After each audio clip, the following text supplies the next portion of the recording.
to another episode of Mona's Rants. I am your host, Mona Shaikh. You guys, I took a day off yesterday mainly because I was shooting all day and I'm exhausted. I need someone to massage my shoulders as I do this live stream today. But I'm very excited because this is about the live stream today because it's a special live stream, mainly because it's also in celebration of Black History Month, which is something that is near and dear to my heart. So I wanted to do that, and I wanted to bring in a special group of folks, who I feel have done some groundbreaking work, and I thought that it was important to bring them in. So the first person up I want to bring on, because we have 3 guests today, not one, not two. The trifecta, baby. That's what we're hitting today. My first guest. So first of all, let me just give a little intro of what's happening. So my guests today are cast members from a musical called For the Love of a Glove, which was nominated for 3 Ovation Awards by the LA Stage Alliance for Best Actor, Lyrics, Composition, and Costume Design. And it's been featured in tons of stuff like LA Times, LA Weekly, Forbes, NPR. They're fancy. You get the picture. These people are fancy. They're doing some incredible stuff. And I wanted to first invite my very good friend, my former acting classmate from New York City, and now he's out here doing big things. My very talented friend, who's the lead actor in For the Love of a Glove, which is a musical based off of on Michael Jackson's life. My very talented friend, Eric B. Anthony. How are you? Mona, I'm so nice to see you. It's fantastic and great to see you. Happy New Year. Man, so nice to see you. I know you're getting a little glitchy, but it's gonna come through. I promise. This is not a connection coming in from Pakistan. This is a connection coming in right here from Los Angeles. All right. That's next correct. Guest up is the producer of this incredible musical, and she's also become a really good friend, and she's a very talented actor who currently has 2. Recently, she's been in 2 Super Bowl commercials. One for I believe Toyota Prius, and the other one she's gonna tell me. Here's my very talented friend, Betsy Zajko. How are you? Thanks, Mona. It's great to see you. Yeah, I've got a commercial for shingles. Can be what? Shingle. That's right. Anybody over 40 has seen me scream at them on TV. Hi, it's good to be here. And last but not least, the maestro, the writer, director, and lyricist, the very talented Julien Nitzberg. How are you? I'm great. Thanks for having me. Oh my God, thank you for being here. You guys, first of all, thank you so much for taking the time to chat with me. I'm very, very excited. I've been listening to all the good stuff you guys sent me. I want to kick it off with Julien. Julien, I've listened to some of your interviews, and one of the key things I wanted to actually ask you, why this music? Why Michael Jackson's glove? Why? Well, it all originated over 15 years ago. I write a lot for TV, and I got asked to write a Michael Jackson biopic, and I went in there and I just said, there's a lot of things you can't answer about Michael Jackson's life. And I said, how are you going to deal with the child abuse allegations? How are you going to deal with racism? How are you going to deal with all these heavy things? And they had no idea. And, I said, we don't know what happened with Michael. This is long before the HBO documentary. And I said, and none of it makes any sense. We can't figure out what went on in Michael's head. And I said, how about this? Instead of Michael being the one who did any of these bad things with the young boys, there was actually a different reason. And I went back into Michael's life, and he was raised Jehovah's Witness. And, a big part, as I started doing my research into Jehovah's Witnesses, they taught that masturbating is probably the biggest sin around. And just when you start masturbating, if you're a man, it can turn you gay because you get used to a man's hand on your penis, and then you want other men's hands on your penis. And I was like, how did this guy raised in this religion suddenly become most famous for a dance move where he's grabbing his crotch in front of billions of people? And suddenly it hit me, he wasn't doing that. It was his glove. His glove was forcing him to do it. And his glove was getting him to basically everything that is bad about Michael's life was actually the glove, and Michael is innocent and sweet and perfect in every way. And from there, I started Yes. concocting a whole plot that made sense of all of this, and then we're off to the races. And so the story is told by the glove, who's an alien from outer space and feeds on Michael Jackson's blood in exchange for him giving Michael Jackson fantastic extraterrestrial talent. And Eric B. Anthony plays Michael Jackson, of course. Yes, of course. Thank you for that, Julien. Eric B. Anthony, you and I Mona. go all the way back to Anthony Mona. acting class in New York Yes. City. Shout out to Anthony Abeson, Oh my man. God! How far have we come, Eric? I mean, here we are Shout out to Anthony Abeson. Shout out to Anthony Abeson all day for sure. Yeah, I'm happy to be here with you today. I haven't seen you in forever.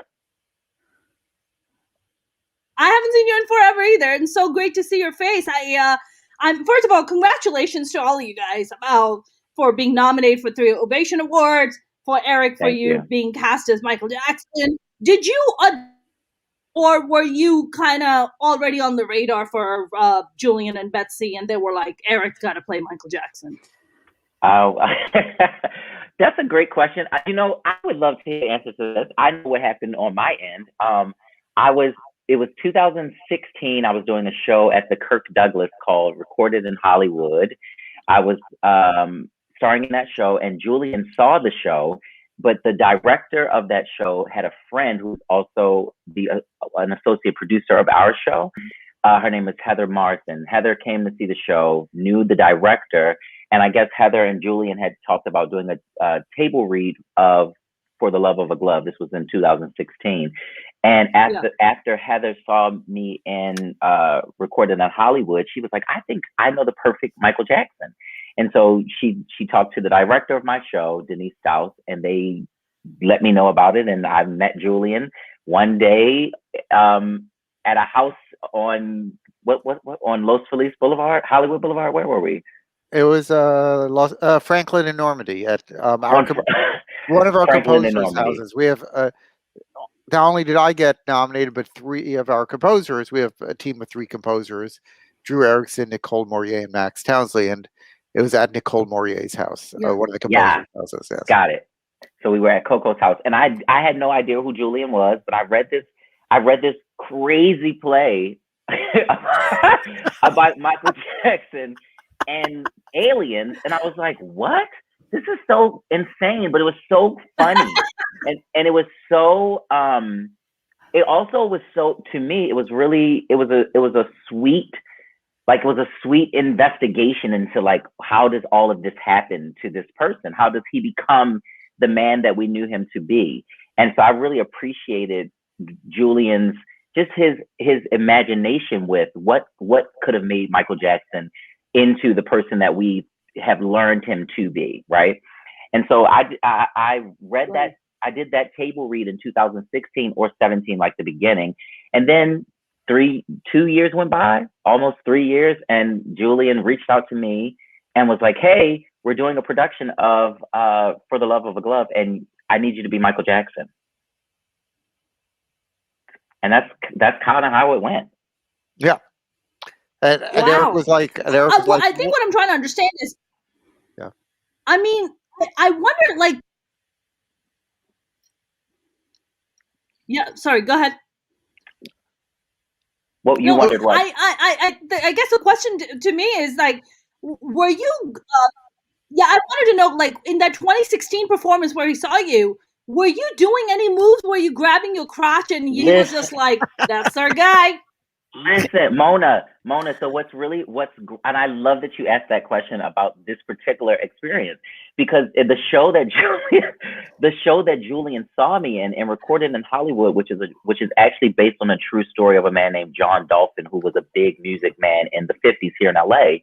I played a character named Percy Ivy. Percy was a store clerk who worked for John Dolphin, and he ended up actually murdering John Dolphin because he didn't get a record deal that John Dolphin had promised him. And in the show, Percy was not so great of a singer. And so it was really funny to me that people came to see the show and would be like, "Oh my gosh, you were so great." And I was like, "But I could, like, the character couldn't sing." So so the fact that you watched that and went, "Yeah, let's let him be Michael Jackson." It just, like, what? It just was like, "Okay, cool. Right. I'm going to say yes to that," because in my mind, no. Like, how did anybody think possibly that I could be Michael Jackson from seeing that performance? That's definitely the question that I wonder. Right. It was Heather who decided you could be Michael Jackson, and then we did the reading, and we knew you could do it. But when I saw your show, I saw your show long before Heather and I discussed the reading. Right, I remember. But when I go to see any show, I keep the program and I make notes next to actors. And if I love an actor, I'll circle their name and I'll I think Julien's connecting. All right. Yeah. Oh, you lost me? Yeah, I wanted to. Oh no, that's okay. We got a little glitchy, but that's okay. You came right back. Okay. And last but not least, I wanted to introduce the producer, of course, herself, Betsy Zajko. Betsy, how did you end up getting involved in this Love for a Glove musical? How did you end up getting involved? My origin story is similar to Eric's. I have some experience in puppetry, and Julien and I were chatting about life, and the subject of what are you up to turned to For the Love of a Glove. And when he told me about it, it sounded insane and hilarious and a brilliant way to deal with so many issues, with satire. And then he said, "I don't know anything about puppets, and would you be interested in helping those conversations?" And I said, "Sure, So we spent, at least 2 years in development just to even decide which puppet shop would work. So we went to like major puppet outfits in town, like that do industry, like major motion pictures.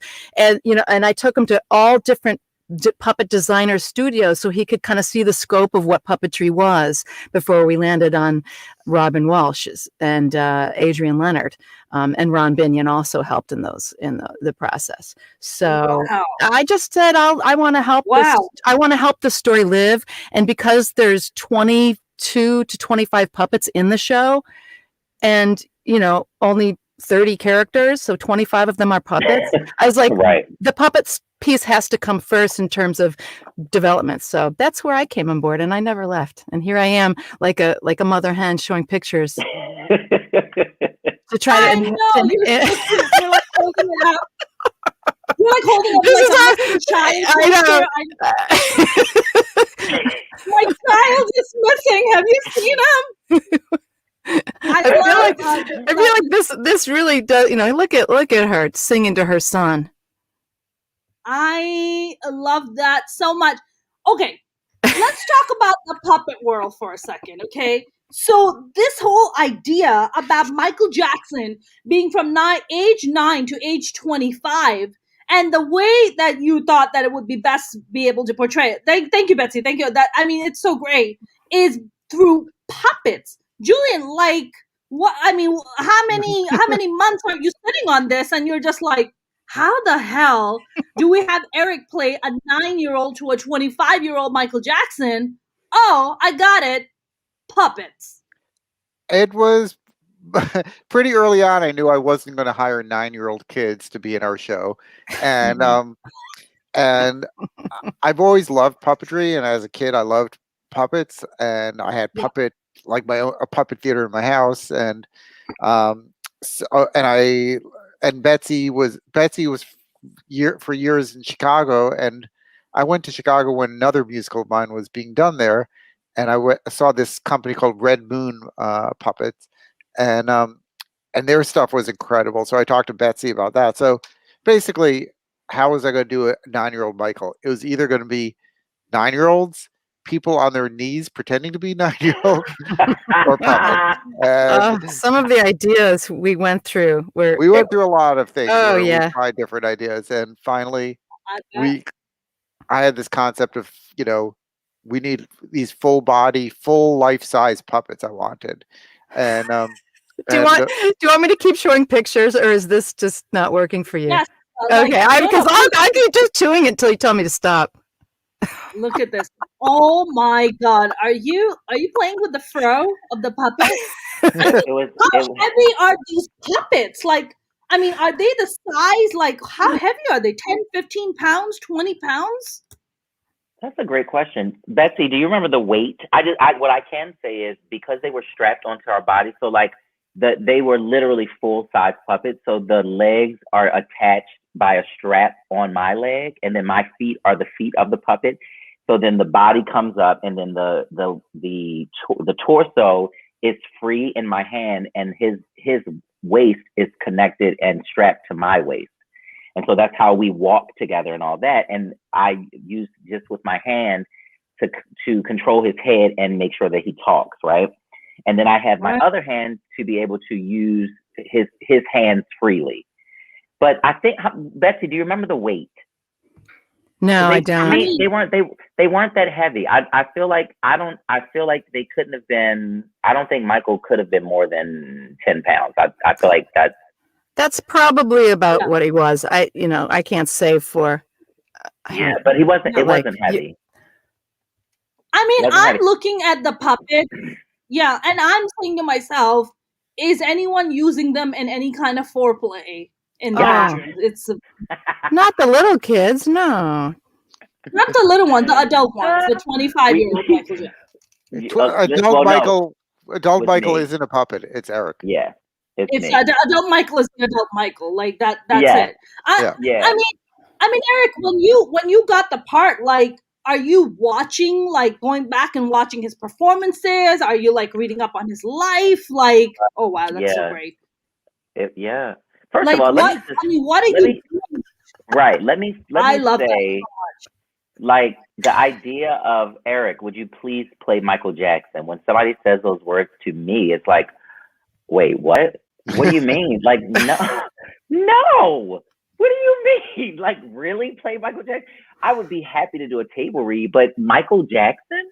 Like, and I'm saying that because Michael Jackson to me he literally is the entertainer of my lifetime. Like, as in terms of being alive when somebody who was great was alive. I've seen many phenomenal people, but I feel like Michael Jackson really it really was touched and had a special, special gift. And so, so just the honor of like play Michael Jackson was like, oh wow, okay. And then also the conversation for me with Julien when we first started was, listen, Julien, I'm an actor. I'm not a Michael Jackson impersonator. So if you want somebody to impersonate Michael Jackson, don't hire me, right? Because that's not what I do. I can read this script and I will find the life inside of this character that you need to be found. But I'm not trying to like pretend that I'm Michael Jackson, because I'm certainly not. Sure.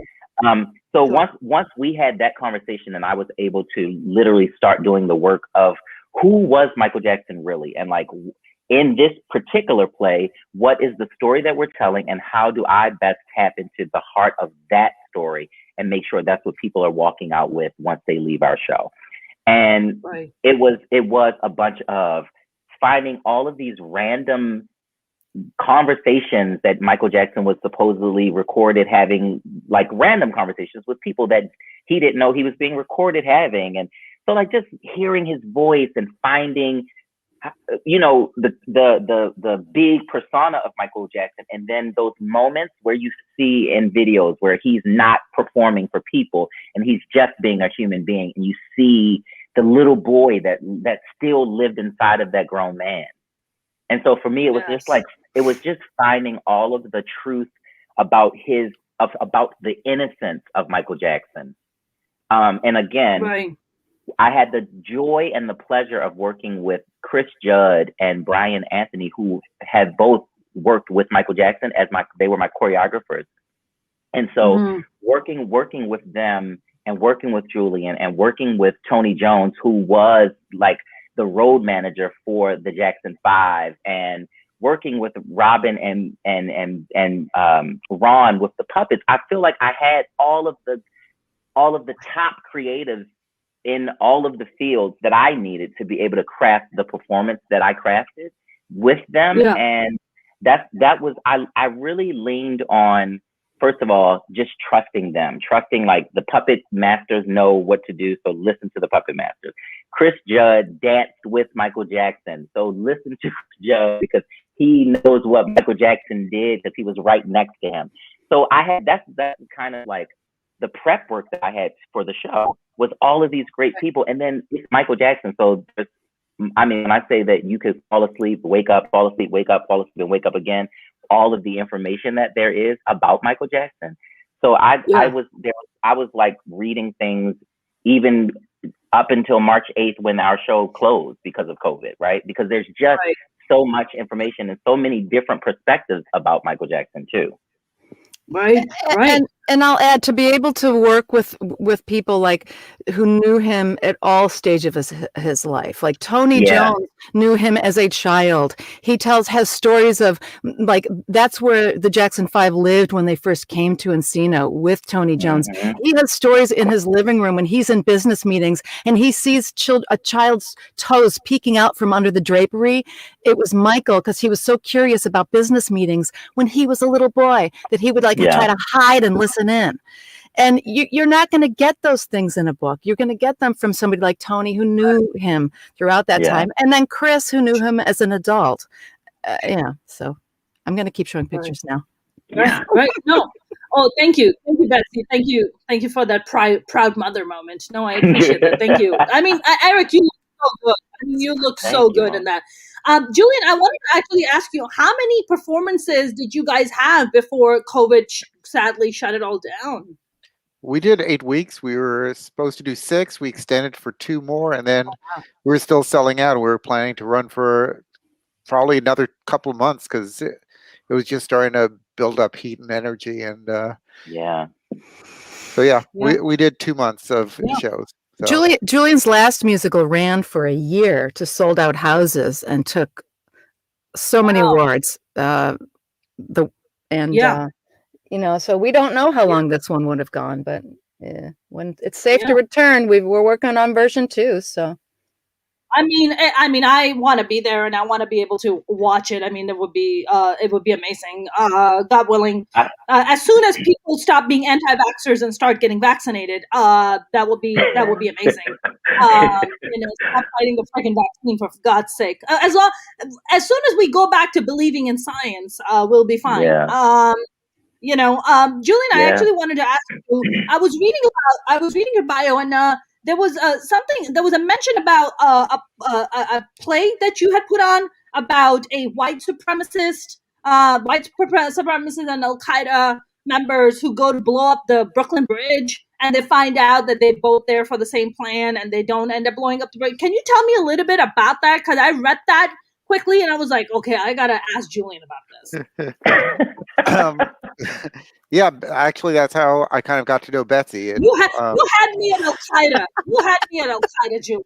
That's what you had me. Well, basically, after 9/11, I kind of pitched, how about a buddy comedy? Actually, I pitched it first as a movie. I was like, how about a buddy comedy between Al-Qaeda terrorists and white supremacists, and they become best friends and go on the run together after trying to blow something up. And everyone kind of said, get the fuck out of my office. And then I said, okay, how can I make it even less sellable? I'll make it a musical. And I actually went to see, I was actually in England on a job, and I randomly went to see Pirates of Penzance, Gilbert and Sullivan.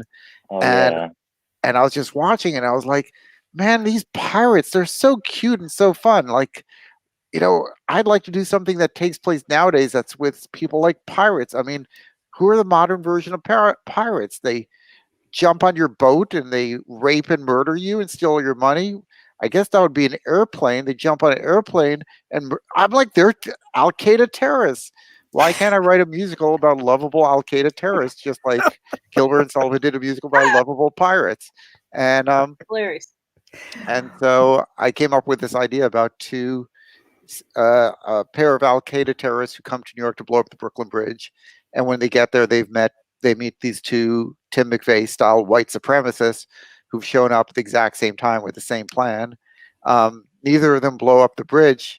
because they both get in a big fight, knock each other's bombs off the bridge. But then in song, they realize they have something in common. They don't need to hate each other. They both hate Jews equally, and they become best friends. And of course, the police are after them, and they escape into Brooklyn and need to get new clothes. And they go to the first clothing store they see, which happens to be run by a Hasidic Jew who also hates Jews. He just hates secular Jews, and and they come out dressed as Hasidic Jews, and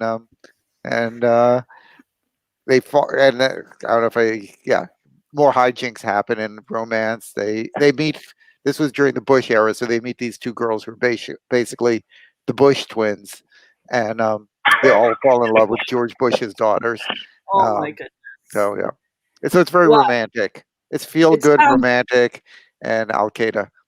It sounds like love at first bombing. That's what it. Yes. Yeah, that was my first introduction to Julien. I was doing a play in Chicago, and that play was right next to mine. So I saw it, and I thought, whoever did this is brilliant. And then, little did I know that we'd become friends years later, and I'd be producing his next musical. I mean, Julien, you're a New Yorker. You were born and raised in Bronx, correct? Yeah.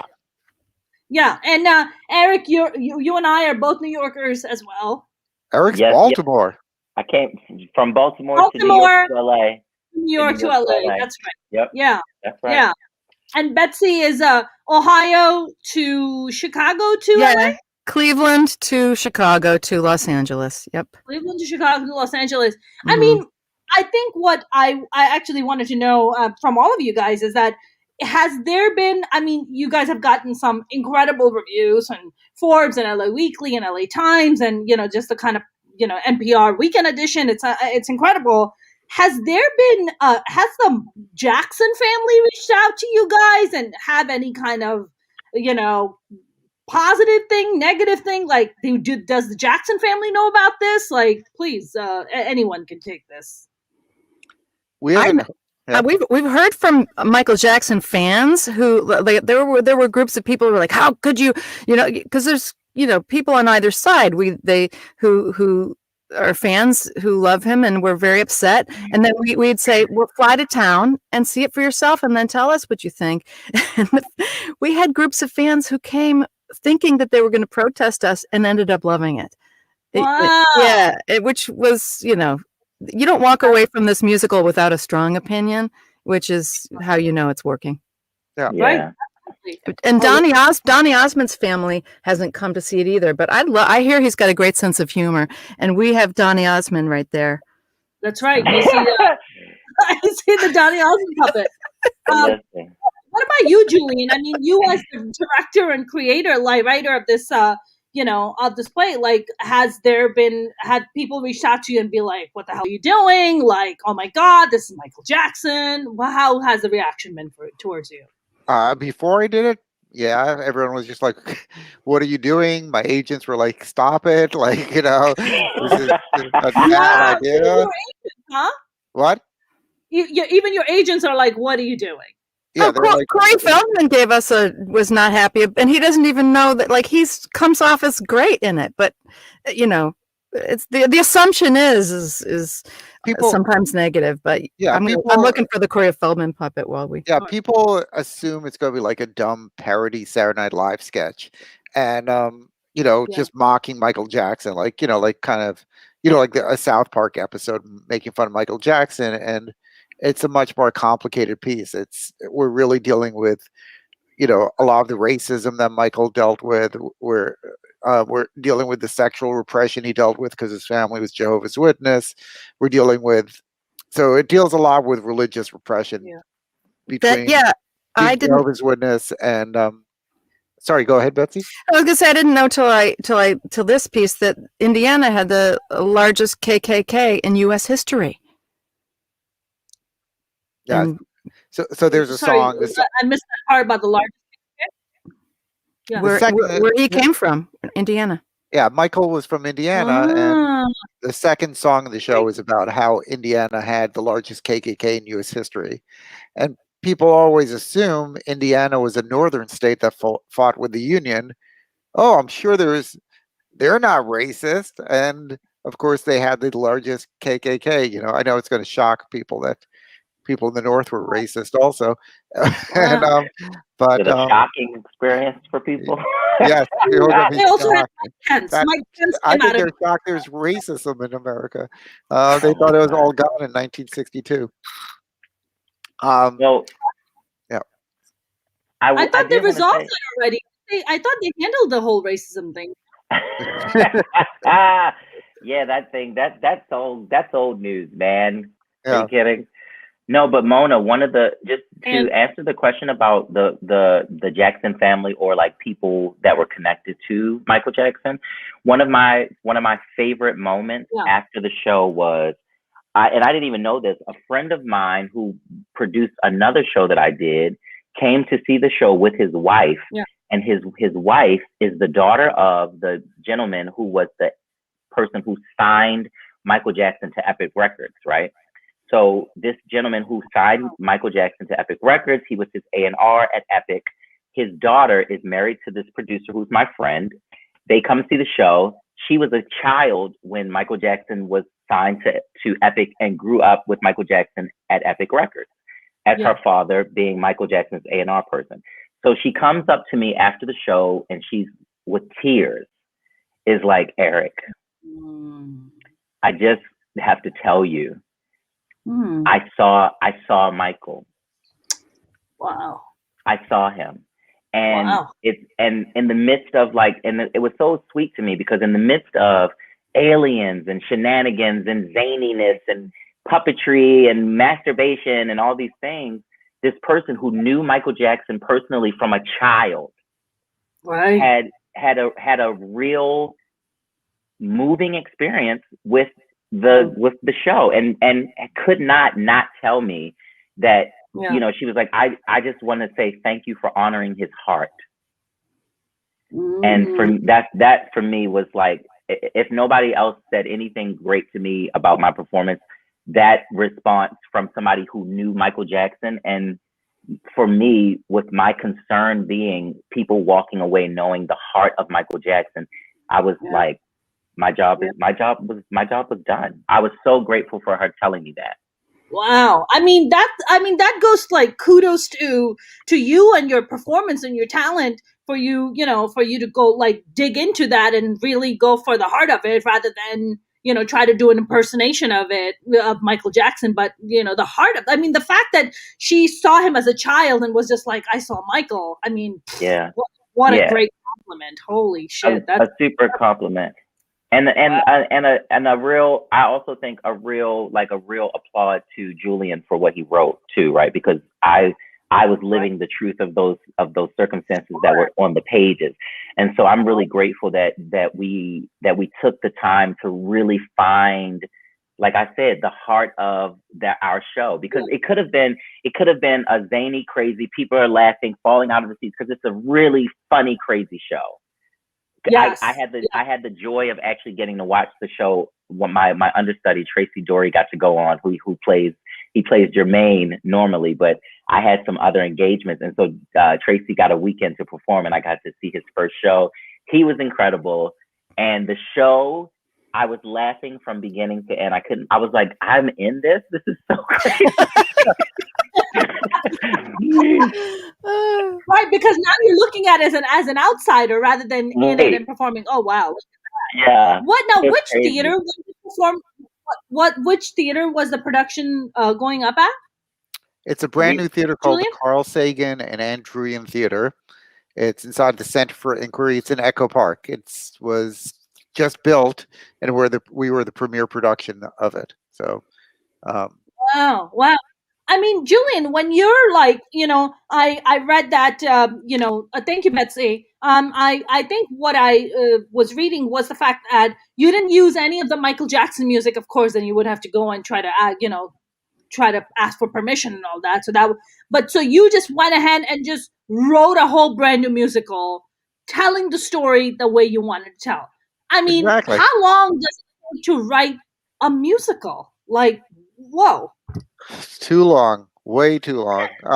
So it not only takes a long time to write it, Then it takes a long Yes. time to find the right composers because I met and tried to work with so many composers, and it had to be composers who could not only write super catchy songs, be able to like find the rhythms of my lyrics, but also write them in a pop genre like that reflected Motown and Michael Jackson's music, because I didn't want it to sound like musical theater music. I wanted it to sound like Motown and Michael Jackson pop music. And so I was so lucky to find this team of composers who really who are, I was looking outside the musical theater world in the pop world, and that's how I got the team I did, because they, all are pop songwriters. So yeah, I mean, I think I mean, I want to see it like the moment this whole COVID mess goes away, and I want to be there like to watch the whole play, because it sounds musical sounds absolutely wonderful. Betsy, I wanted to actually ask you, like, were you the primary person who was like sketching and coming up with the puppets, since you're the No. I was just helping with conversations because I operate a Jim Henson creature on the weekends. I've been doing that for 10 years, like a 75-pound creature puppet that I'm inside of. And so I know a little bit about the ergonomics of puppetry. I'm by no means like a career puppeteer, but I know enough. I've learned enough to be able to ask questions to designers. I forgot your question. What did you ask me? I didn't. I didn't. I'm sorry. I remembered. I get that way. Excuse me. So I didn't sketch them, but I knew to, like, when somebody would say, "How about we do this?" It's like, no, a puppet designer knows how to design it properly so that your body isn't like lurching forward, so you ruin your back. And you need somebody to do that. And so I just helped assist, like, how it might work on a small stage and how they might fit, and how you have to think of things like, who's going to fix them when they break? Where will you store them safely? Like all these things that you think about that. Sure. Because I've been doing it, and I repair my puppet. Every weekend we're doing repairs, so I know these things that people who are just like, "Hey, let's use puppets," might not know. Does that make sense? Betsy actually helped build some of them, though. She was in the puppet shop. Oh, that's true. I did. Yeah. I didn't design them or draw the sketches, but I did help carve. I do shop. I do shop work. Yeah. I was like, I think she's not giving herself the credit. Yeah, Betsy. She's from Cleveland. She's going to be modest. She's not going to tell the truth. So how hard she worked, but But yeah, and the other thing is, it's not just there's a multiple type of puppets, including all the aliens who look like gloves, are puppets that are about larger than a hand, but they kind of look like that, and so that's a very different type of puppet. So and then we also have a puppet theater on the stage. Yeah. No, go ahead, please finish your sentence, and then I'm going to. And we also have a puppet theater on the stage, and sometimes stuff happens inside the puppet theater itself. So there you can see the alien puppet. I don't know if what the fuck is this? Oh, wonderful. That's usually when I swipe right on my dating apps. That's usually my response too. And one more thing is, none of the puppeteers. A lot of people have a certain, like, Muppet type of thoughts on puppets and puppeteers. Our puppeteers aren't hidden. They're fully visible the whole time in the show. So Eric, even when he's operating young Michael, we see his face, his body, and you can choose to watch either the puppet or you can watch Eric. I usually watch Eric, but you know that the puppet's there to, like, signify that Eric is young Michael. So you can watch the puppet or you can watch Eric. It gives you a double fun experience. So this can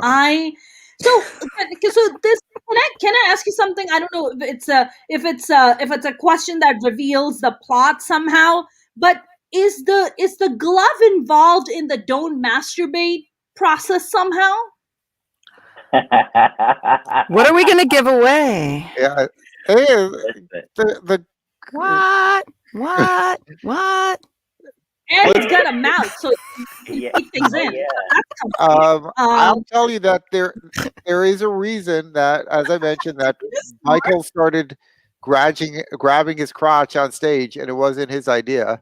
It was the Glove's idea, and the Glove also liked to grab his crotch off stage. Let's put it that way.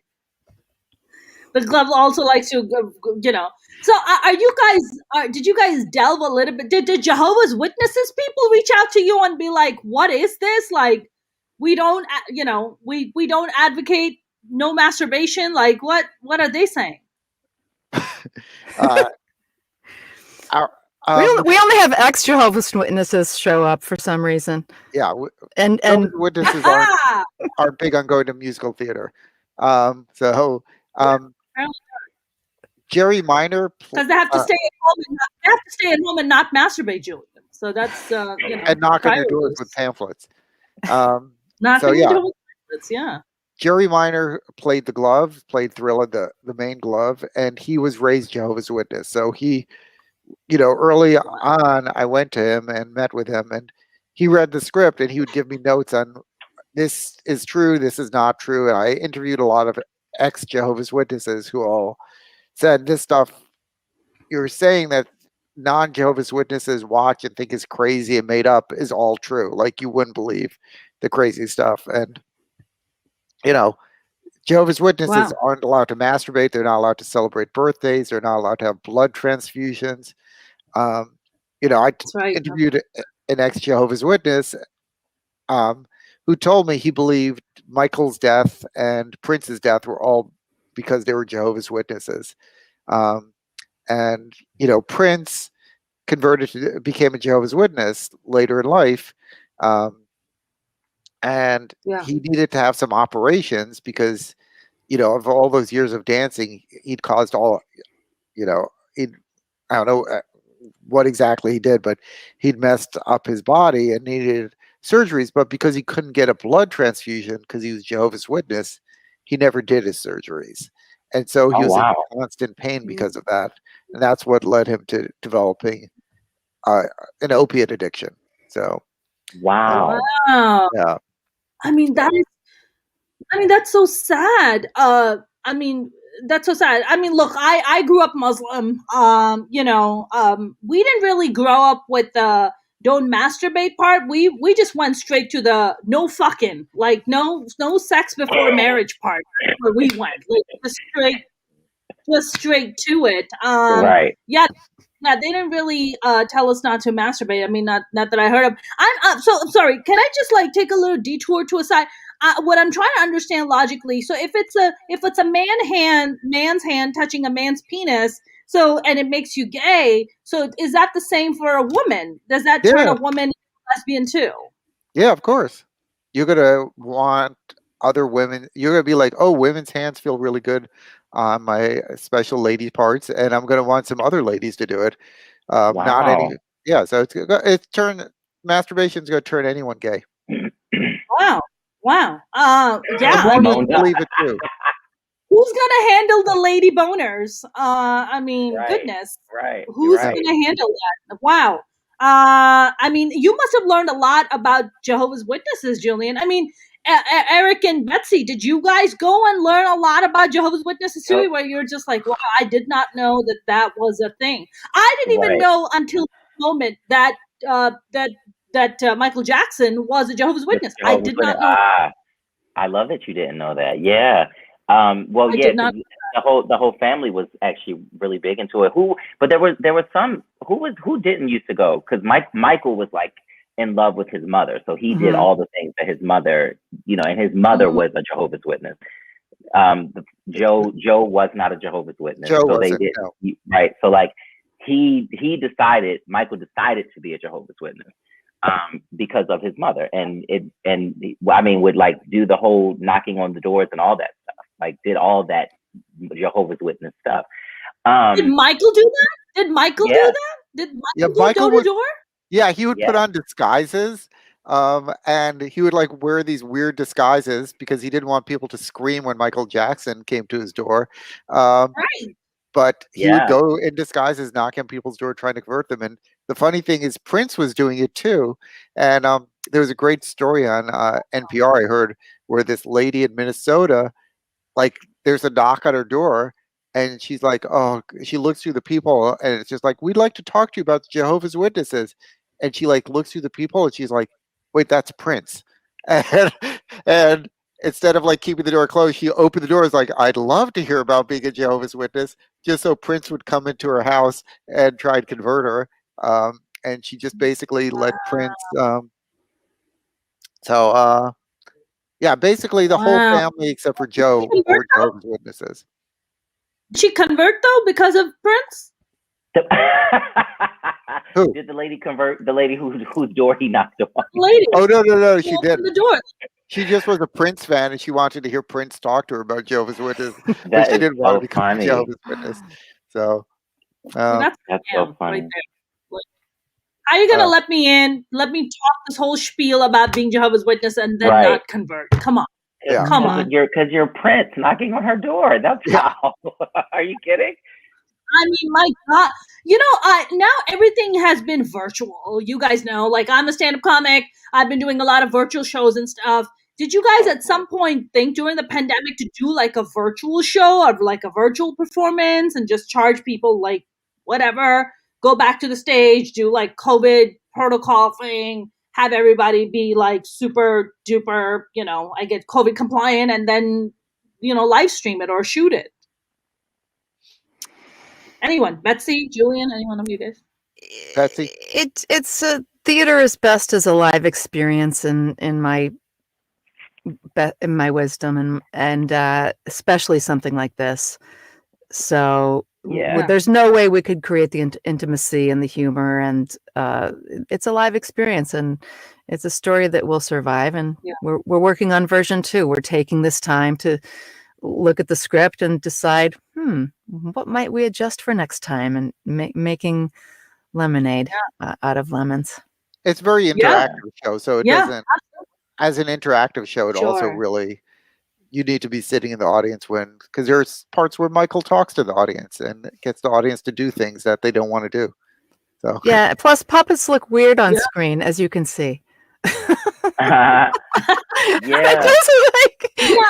Unless you're like shooting it properly like a film, like you need a really good production team to film it properly to make that look right, and that we don't have that set up. Let's face it, we're theater people.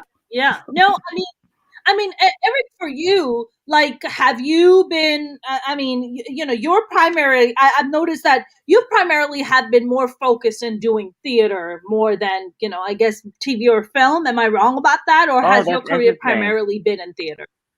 So that's great. And I love that when I get to talk about this in the public eye. So I came from I went to New York with the goal of, I want to be on Broadway. So when I first started my career, that was my goal, to do musical theater on Broadway, right? And so I did that 3 times over, and I was like, okay, great, that happened. Now I have to have a new dream. And so I moved to LA with the desire to transition more to doing on-camera work. That is why I moved to LA. Also with the idea that there's a beach and there's hiking and there's not a winter. Those were the reasons that I moved here. And so I moved to LA, and being a working actor was on the top of my list. So I did what would keep me being a working actor. So I've done commercials, I've done a film, I've done a Lifetime movie, I've done some TV stuff. It hasn't been as consistent as the theater work. And the reason being is like, I just say yes because I want to be an actor who's acting instead of an actor who's like being a waiter or waiting around to be an actor.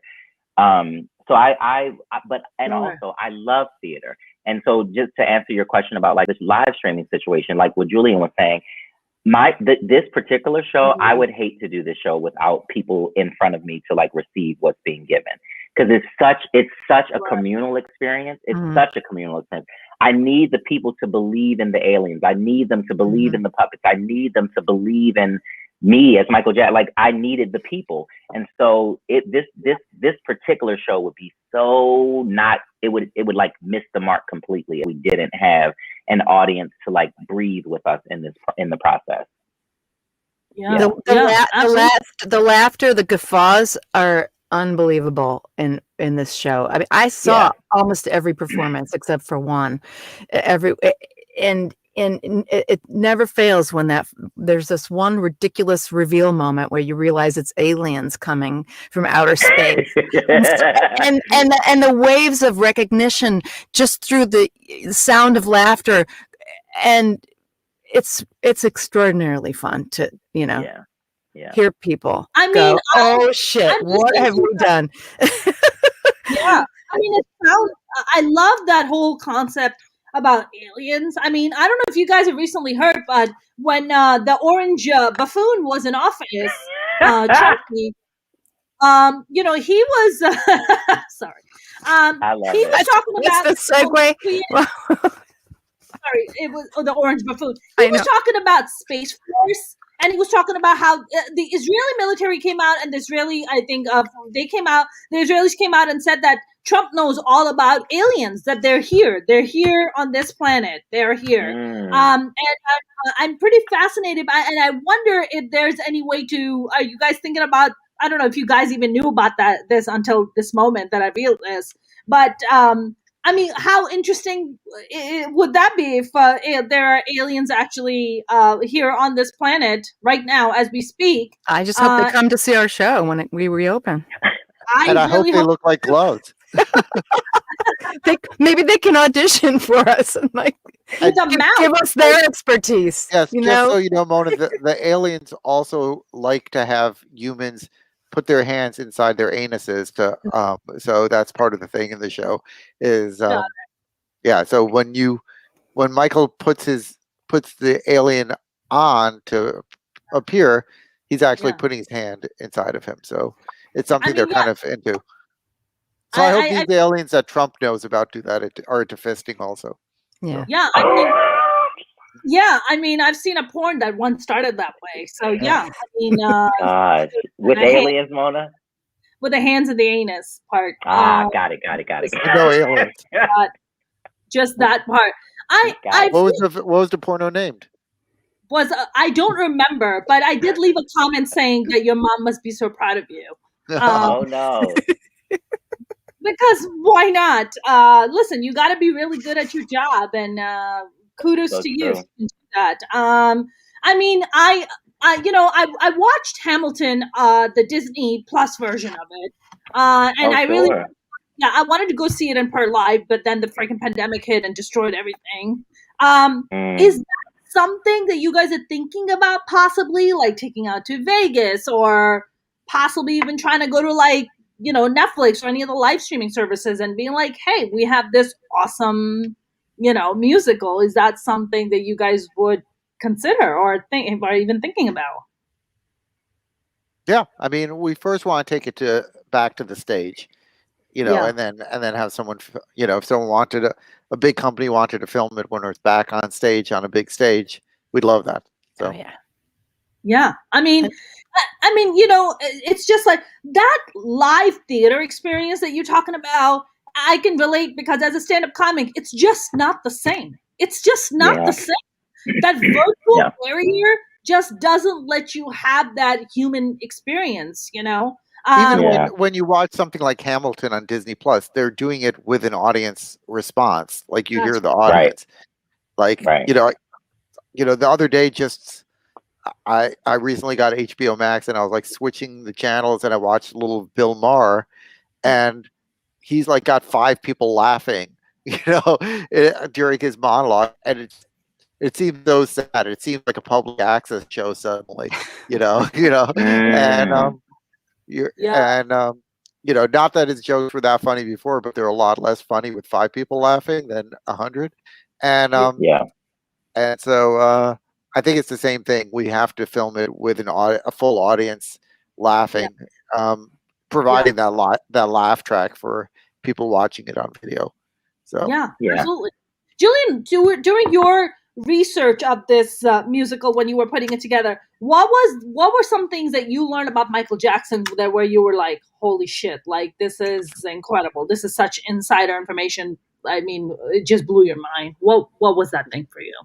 there's so much craziness in Michael's life. You just like it's never ending when you read into the biography. It's just you're just like you know that's why when I originally was asked to write it, you can't write a normal Michael Jackson biography because you don't know how much if he just went crazy or if he was just like I'm going to do crazy shit and see how people react because supposedly there was a part where he in his life where he read a biography of P.T. Barnum and was just like, well, he got attention for all these crazy things, so I'm going to just start doing these crazy things.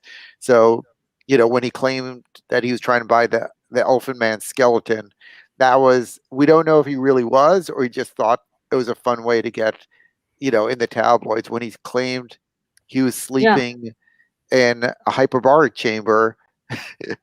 You know, supposedly he just thought that was funny, got in a hyperbaric chamber, took the picture, and then had it leaked to the tabloids, National Enquirer, or whatever, thinking it was funny, but it also ruined his reputation and made people start calling him Wacko Jacko because he started just doing all these weird things. But then, if you remember, there's things like where he's like dangling his baby out the window, you know, where he just started getting more and more bizarre, and no one can explain it, you know. So, right. I mean, you know what it is like. I guess like stand-up comedians have always taken a piss out of Michael Jackson, like from your Cat Williams to your Eddie Murphy. They've always taken a piss out of Michael Jackson. But you know, I'm listening to you, Eric, and you know, someone who grew up watching Michael Jackson, and then you know, you capture that kind of innocence, that kind of you know, going back to that little boy who just kind of never grew up, like he lived in Neverland, and his mind was Neverland, like where he just kind of lived as if like Peter Pan. He's got the ultimate Peter Pan syndrome where he's just never growing up. Like this is it. He's just stuck in an age, and like that's that.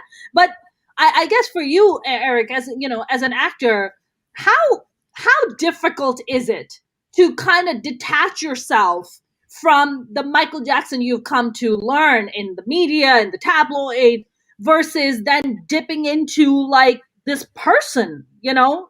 I mean, how difficult is that? I mean, I would think it would be a little challenging because you hear all these crazy stories about Michael Jackson dandling his child. Oh, he's being accused of, you know, sleeping with little boys. You know, I'm sorry, but just Dave Chappelle has this insanely ridiculous, hilarious joke.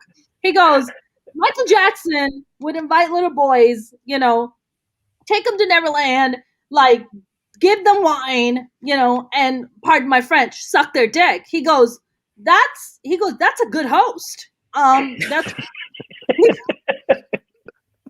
goes, that's a good host, and I think it's one of the most hilarious jokes out there. It's brilliant, is what it is.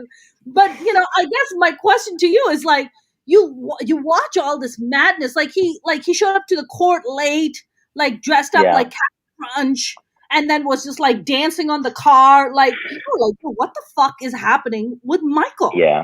You as an actor, how do you kind of detach yourself to be like, I gotta get away from the madness and just try to see the person and just play the person? Yeah, so I love what you asked Julien about, like what did you learn? And for me, I really connected to the idea of what you just said about him, the Peter Pan, the never growing up, the age that I'm stuck at this age because of his life and all. So I can't even like what I think we have to remember as people who were not Michael Jackson. Like nobody knows what it was like to live his life but him, right? All of the many things that made Michael the way that he was because of the experiences that he triumphed through as a child with the abuse of his father and with the, in my opinion, but with the practice of the religion, like just the way that it was used to oppress him, right? And then you move into the industry where ageism is a thing. And so then literally at 10, You're being told you're 8 years old because that's going to sell better and it's going to give you longevity in your career. And also, people think little cute boys are that's more marketable than a teenage boy that all of a sudden they're going to be worried that you want their daughter, right? So we're going to make you 8 so that nobody is thinking about you sexually, so that you're just a cute little black boy who sings really, really well. And so just realizing all of the things that were put on him. How do you, like, as that person, how do you navigate in your life with all of these compound things on you? And so for me, it was, I wasn't even thinking about all of the things that we know about Michael Jackson, because that's not the story we were telling. So I wasn't worried about combating all of the ideas about him, because we are telling a very specific story so that people know the history of Michael Jackson, so they can kind of give a what if to all of the things that we know after the story that we told, right? So that people are going, that is interesting. Because my favorite thing about a villain, if you will, bad people in stories, they don't think they're bad. That's right. They're just, right? They're like, first of all, what they want is the greatest good in their mind. And so, like, you know, it was interesting trying to, in the play, figuring out the objective of Michael not being just a puppet for everybody else's desires and needs and wants for him. And so, like, figuring out, like, what is his real heart's desire? Why did he continue in the career that he had? Because you could all, like, if it wasn't going the way you want it to go because of racism, because of MTV not playing your music, because of all of the things that literally he really triumphed through, a lot of adversities and obstacles to the success that we know him to have had. There was many things in his way. And so for me, it was literally about, like, where is the dream inside of that little boy in Gary, Indiana, who got to come to LA and then turn into this mega superstar before his own very eyes, right? Like, all of a sudden you're not living in a 2-bedroom house with your 25 siblings, you know, and the world is your oyster. And so that was, for me, it was like investigating all of that. It was like, what is all of this? How does that play? What does he want as the 10-year-old up until when he's 24? What does he want? What does he want? What does he want? And I won't answer that question that I came up for the answer, but that was the journey that I went on, to, like, just keep it authentic and keep it close to my heart, and to feeling like I was inside of his heart. Right. I mean, you know, with Michael, it's just, do you guys also, I don't know, do you tackle that whole accusation part by Corey Feldman, the accusation part? I mean, Corey Feldman's in it. Do you guys tackle those, you know, those things about little boys coming out and saying, Michael touched me? Do you guys tackle that at all, or touch upon it somehow? I like how you said touch upon it. Everything is touched upon. Pun intended. Yes, everything is touched upon and explained. Everything is what? Everything is explained if you see the show. Okay. Yeah. I mean, it ends when he's right after Thriller, before the later years. So it's an alternative history that explains it all. If you see it, you'll understand anything you wondered about. You'll understand. Yeah. And people who've come to see the show who were upset about the HBO documentary said that the show helped them process Michael, and now they're fans again and can enjoy his music. So, how interesting! Yeah. How interesting! Wow. I mean, I'm very excited. I mean, are you guys going to be making adjustments to the script, or are you going to be pretty much sticking to the script, and then, you know, when everything goes back to normal, hopefully soon, you're just going to go back right into it? We're working on the script. It's going to have 3 new songs when we come back, and be a little shorter, so you can spend more time in the bathroom and not worry about rushing back to your seat, and or your beanbag, Right. I've kind of reworked the second act to streamline it and add a couple more things that I think explain Michael better now in the second act. So I've kind of delved back into his relationship with his mom or into the second act, because I think that's kind of the key to his whole life is his relationship with his mom, who,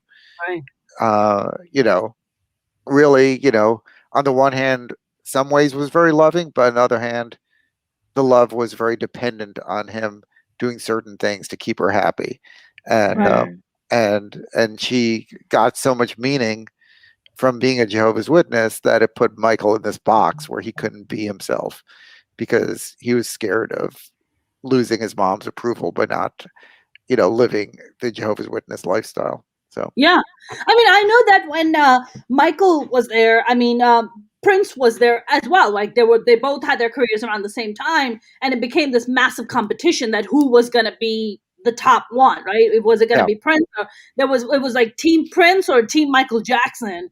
And, that whole moonwalk that he came up with, and of course the glove, that was all I heard, that it was all about one-upping Prince. Like just kind of because Prince wasn't much of a dancer the way Michael was. Michael wanted the song Bad to be a duet with Prince. So, and Prince said no to Michael. So Wow. That's cold-blooded. That's cold-blooded. Yeah. He thought the lyrics were stupid. He said he didn't want to sing those lyrics. They were too stupid, he told Michael. Sorry, and which song was this? Bad. Wow. Yeah. I'm bad. Yeah. I mean, if you look back on it today, you're just like, it's a bit corny, but it was hot at the time that it came out. It was hot. Oh my God, yeah. Yeah, it's funny. It's funny. It's hard to think that anyone would say no to singing with Michael Jackson. But Michael also wrote a song he wanted to do as a duet with Madonna, and Madonna said no to Michael. So, Same song or different song? Different song. Which song was that? I don't know, but he wanted to do a duet with Madonna, and Madonna said no. So, That's so interesting. Yeah. I mean, when I saw was it Brooke Shields that went out on, walked the red carpet with Michael Jackson? She's in the show. She's in the show. She's in the show. Yeah, I saw that. I was like, Brooke Shields is so not getting laid tonight. Like, it is not happening. He's out with Michael Jackson. It's not happening. He's safe. She's safe, people. They're hanging out, you guys. They're just going to hang out. Yeah, they're hanging out. Like, that is reflected in her scene in the play. Because she was famous for being a Roman Catholic virgin at the same time. So yeah. Right. Yeah. They were both child stars who had sexual repression, through religion. And, I hope she comes to see the show. She's a wonderful actress and a lover of theater. I saw her at the Geffen a few years ago. I hope she comes and sees us. And have you guys thought about extending invitations to Brooke Shields and all the characters that have been Do you have their email addresses? I would love to reach out their contacts. Okay, thanks, Mona. Okay. Hit up IMDb Pro. Right.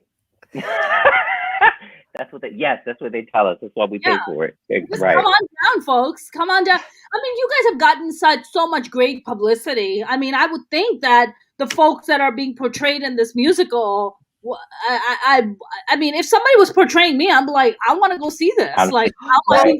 Somebody on our team worked with Donny Osmond and said he has such a great sense of humor. He thinks he'd love it. So that's cool. Yeah. And Betsy kept inviting Corey Feldman on Twitter. On Twitter. And because Corey Feldman was really upset about the show on Twitter. So if nothing, to see his beautiful puppet. It's so gorgeous, that puppet of him. So when we open back up, we will try and make sure to invite all those celebrities to see it. So that's so funny. That sounds amazing. I mean, just take out an ad in like Hollywood Reporter, inviting all these people. All these people, Jackson family.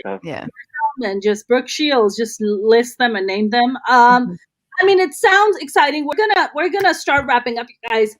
Julien, I wanted to ask you: have you been working on another musical, or you're just kind of waiting for things to open back up and you can dive right back into this? I've been working on this, some other projects. Another musical ideas are bubbling in my head, but nothing for sure. It's Yeah. too exhausting to do a musical. I think I can only put one on every 10 years. And Yeah. yeah, Yeah. yeah. I mean, I look at somebody like the creator of Hamilton, Manuel, Oh, Lin-Manuel. Lin-Manuel. I look at somebody like him and I'm like, he wrote In the Heights, that was his first musical, when he was in friggin' high school. I mean, But what? notice he hasn't written another musical since Hamilton. Right. Yeah. Because it's exhausting, just like you said. Yeah. He's just like, Well, I've got billions of dollars. Why write another musical? It's too much work. I agree. Well, he's been super busy doing like television and film stuff for musical stuff. But not Right. writing a musical. Yeah, No, because Mary Poppins, wasn't he in Mary Poppins, the new one? Right. Yeah. Mary Poppins. He did some stuff for the Moana movie. He's busy, super busy. Yeah. I mean, I want to do a musical called Mary Booty Poppins. Oh, come on now. Yeah. Can I play Bert or whoever that character would be? You were playing the booty, Eric. Yes, I love that. I've never delved into that area before. What does the booty want? Right.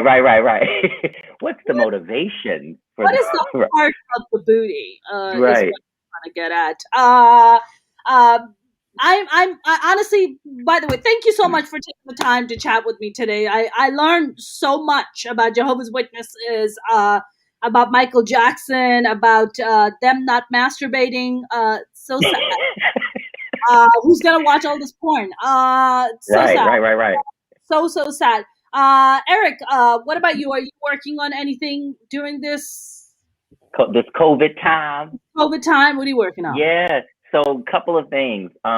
So aside from being a practitioner of acting, I'm also an acting teacher now. Can you believe it, Mona? I know, right? Okay, teach me a few things. All right. Listen, it's been going really great, and I actually just kicked off my first ongoing acting class at the BGB studio in Los Angeles. So I'm teaching virtually on Zoom.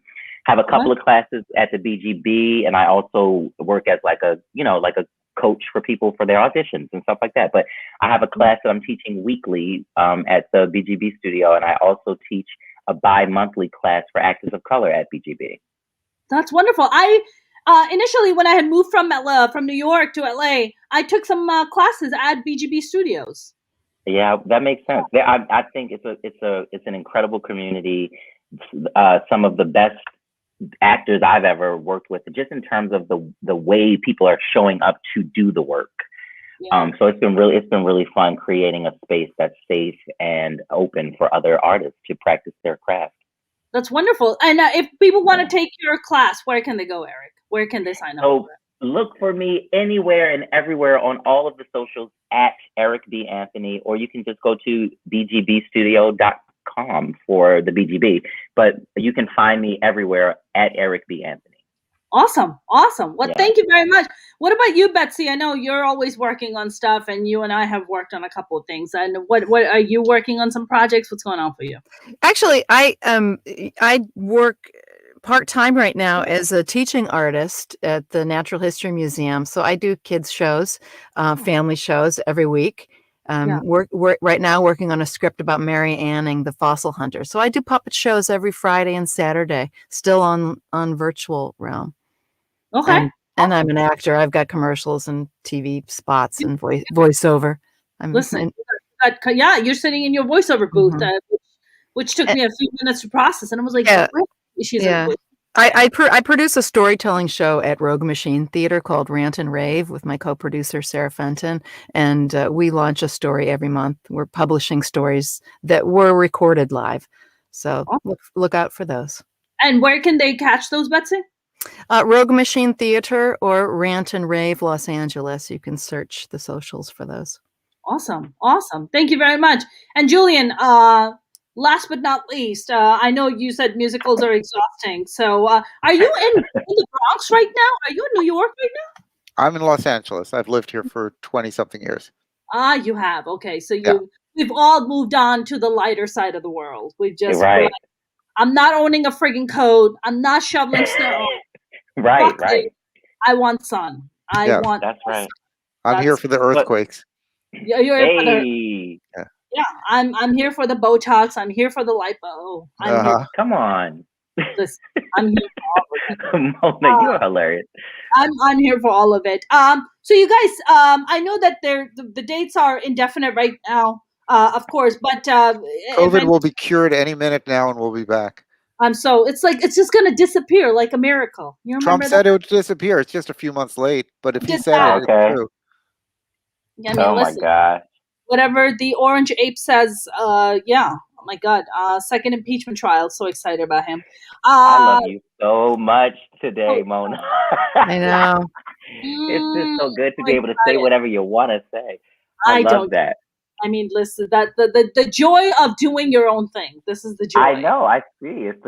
It's incredible. Can I just say, Mona, I'm so proud of you, and it's just been such a pleasure to sit on your show and talk to you about what we do. This has just been so incredible for me. Oh my God, that feeling is absolutely mutual. I mean, I love to see my friends thrive, and Yeah. the fact that now Julien, I'm gonna consider your friend too. So the fact that Right.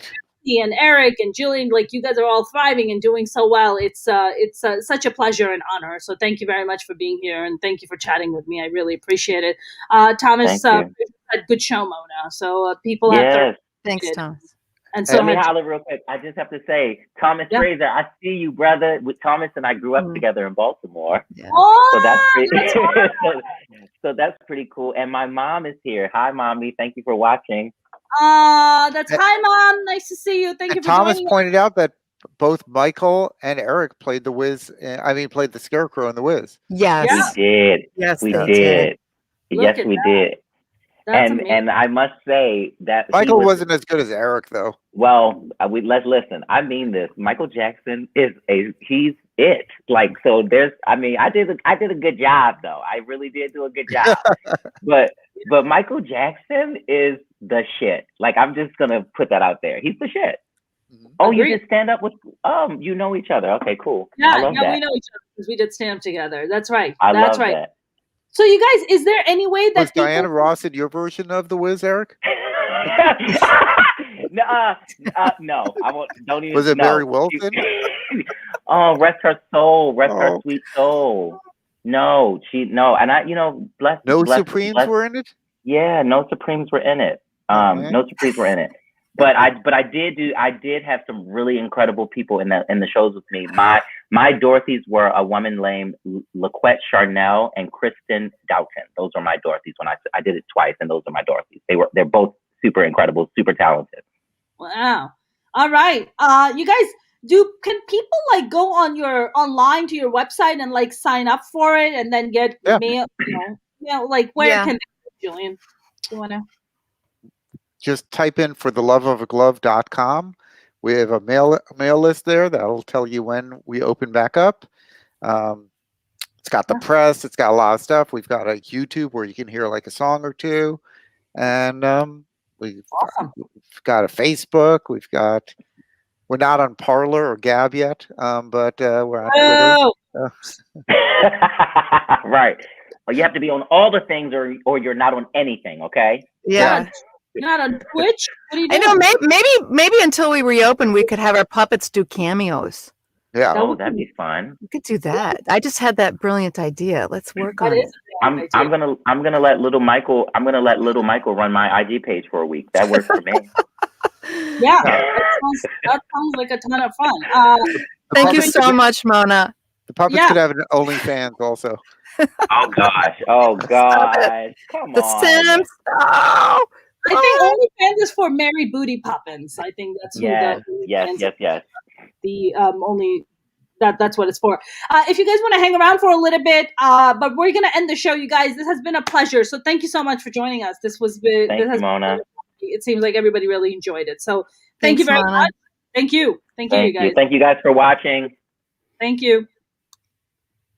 All right, you guys, that was our show. I hope you guys enjoyed it. I know I definitely did. And I learned so much. I learned so much today about Michael Jackson and everything. This is incredible.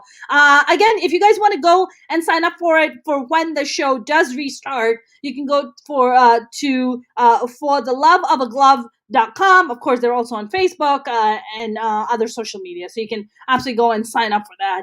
You guys, if you haven't subscribed to my YouTube channel, please do. It would mean the world to me. You can go to youtube.com/Mona Shaikh and the word comedian. And I'm also on TikTok with the same name. I'm also on Facebook with the same name. And you can also follow me on Instagram and Twitter at Mona's Comedy as well. You guys, I will be back tomorrow with a brand new guest. Have a good evening. Thank you so much for joining. Good night.